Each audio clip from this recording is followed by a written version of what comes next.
व्यापार करने का अधिकार है, पर हमारे संविधान ने किसी को ठगने का अधिकार नहीं दिया।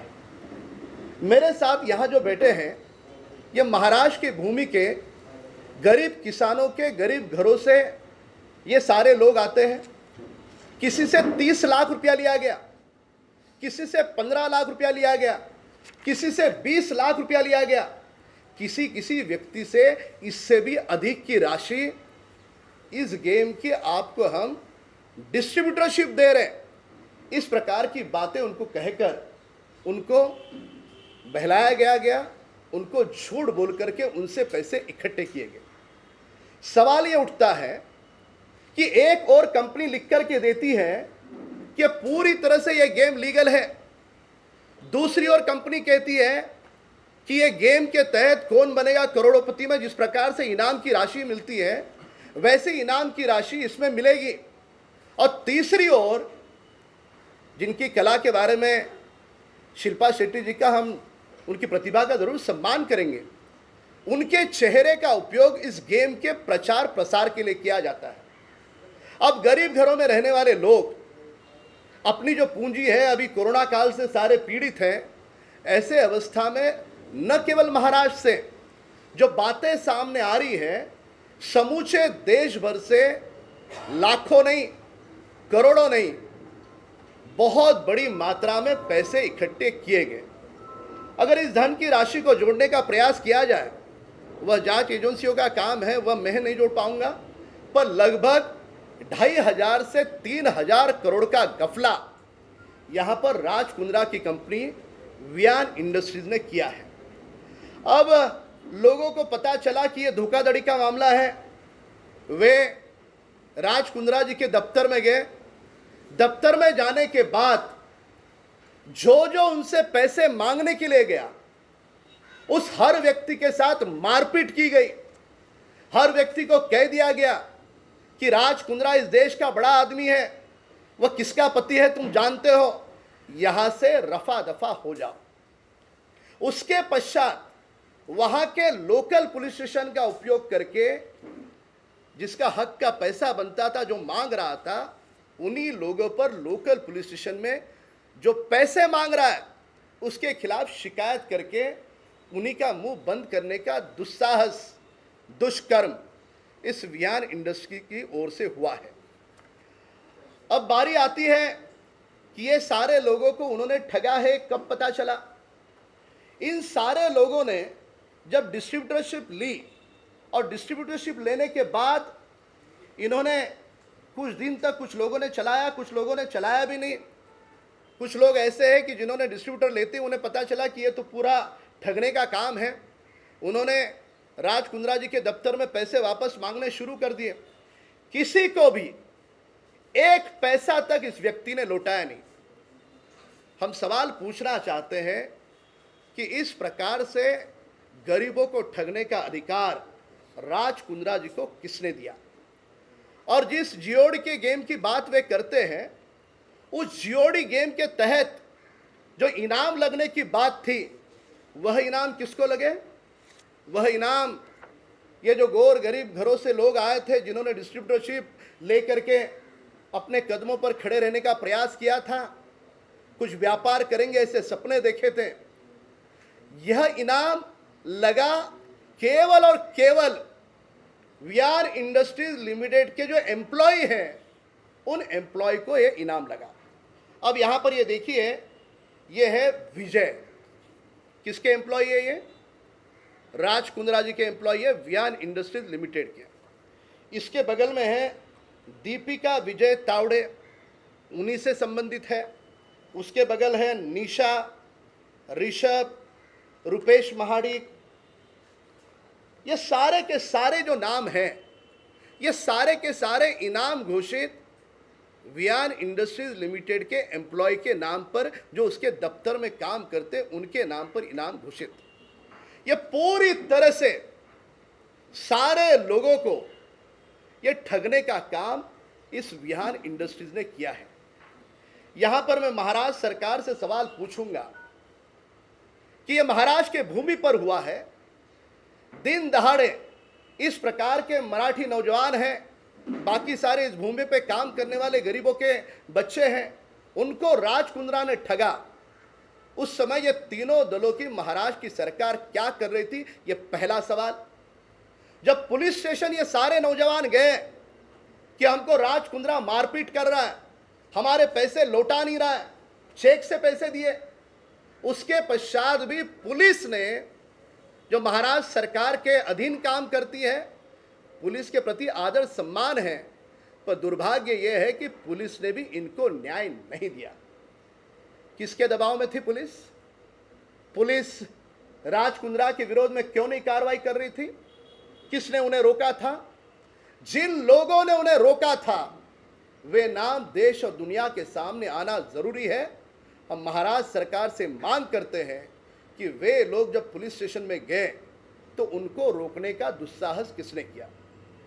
तीसरा सवाल यहां पर है कि केवल महाराष्ट्र से इतनी बड़ी धोखाधड़ी तो गुजरात है, दिल्ली है, अन्य प्रांत है, वहां पर इस प्रकार की कितने करोड़ों रुपए की धोखाधड़ी हुई होगी, यह भी अपने आप में बहुत बड़ा सवाल है। अब सारे लोग ये जो पीड़ित है इस पूरे मामले में, जिन्होंने अपनी धन की राशि गंवाई है, उन लोगों से बात कर सकते हो। इस प्रकार का एग्रीमेंट उन्होंने वियान इंडस्ट्रीज ने लोगों को करके दिया। अब ये एग्रीमेंट में भी जालसाजी देखिए आप, ये एग्रीमेंट ओरिजिनल खुद के पास रखा, ओरिजिनल एग्रीमेंट खुद के पास, और एग्रीमेंट की जेरॉक्स करके उसके ऊपर स्टैंप मार करके इस तरह से दिया है। अरे 30 लाख रुपए तुम गेम के डिस्ट्रीब्यूटर के दो, डिस्ट्रीब्यूटरशिप के, पर तुम्हें वियान इंडस्ट्रीज लिमिटेड यानी राज कुंद्रा जी की कंपनी तुम्हें ओरिजिनल एग्रीमेंट नहीं देगी, जेरॉक्स पे इस प्रकार से ठप्पे मार के देगी। क्यों जेरॉक्स पे ठप्पे मार रहे थे? क्या छुपाने का प्रयास कर रहे थे? क्या अंदर के अंदर कौन सा गोलमाल था?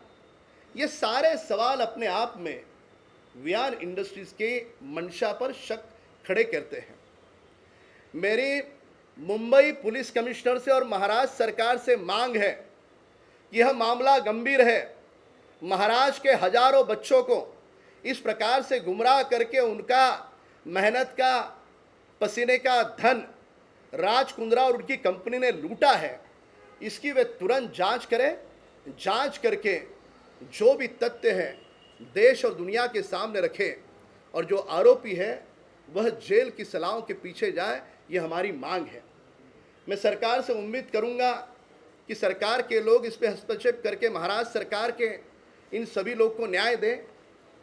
यदि आने वाले 3 दिनों के अंतराल में न्याय नहीं मिलता तो सोमवार के दिन हम स्वयं मुंबई के पुलिस कमिश्नर के पास जाएंगे, उनके पास जाकर के न्याय की गुहार लगाएंगे।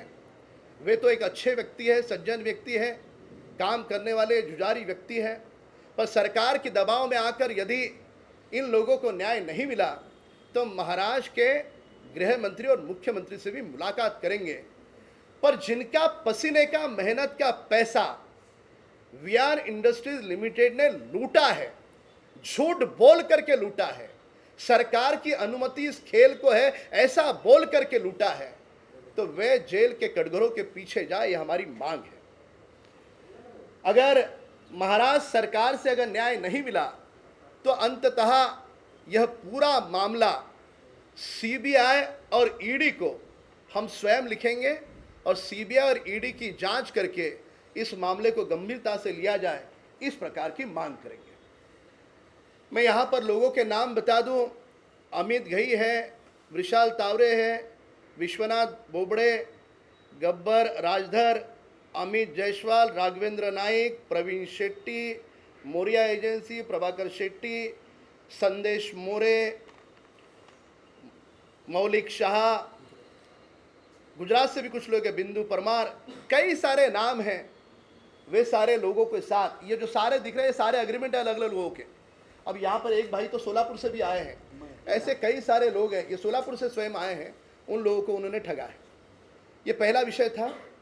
दूसरा विषय मैं बता दूं कि 14 अप्रैल के दिन मुंबई के जुहू पुलिस स्टेशन में हिंदी फिल्म जगत की एक बहुत बड़ी अभिनेत्री जो अपने आप में मॉडल करके है, वे जुहू पुलिस स्टेशन में बाकायदा एप्लीकेशन लिख करके खुद की अपनी कंप्लेंट दर्ज करती है।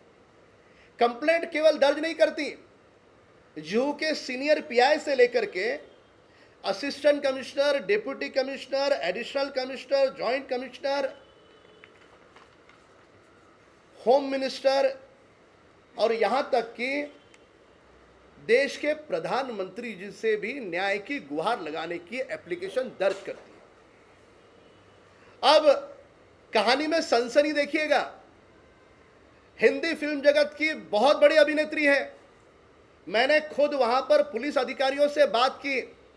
अधिकारी ने कहा कि राम कदम जी, आप जो कह रहे हैं वो बिल्कुल सच है, बुनियादी बात है कि उस अभिनेत्री ने कहा कि उस राज कुंद्रा के खिलाफ धारा 376 क्या होती है आप जानते हैं?